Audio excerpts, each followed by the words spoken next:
set up the Legislative Ethics Commission, and it set up our legislative ethics laws and the laws to regulate lobbyists. And I think those were really some of the best laws that in the nation on those issues.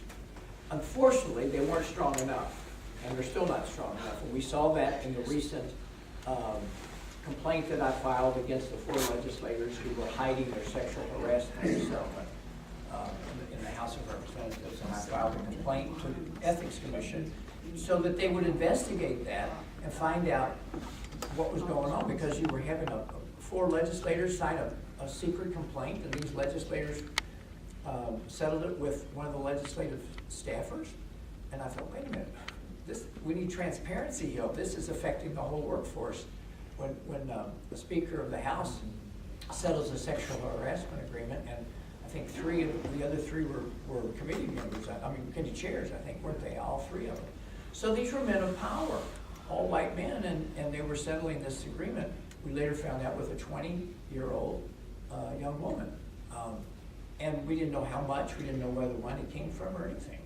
But unfortunately, the investigation done by the Ethics Commission was so feeble, and the knowledge of the law was so inadequate that the worst that happened, 3 legislators who were committee chairs, their complaint was dismissed against them, and the Speaker admitted doing something wrong, and he was fined $1,000. And you know, it made us realize how weak, even with our good ethics law, it was still weak in terms of its investigative skills. And the people on the commission are all 70 and older. They're all white men except for one woman who's in her 80s. I mean, this is the group that was investigating the Me Too movement in Frankfurt, and it was very inadequate and disappointing. So what you see there is just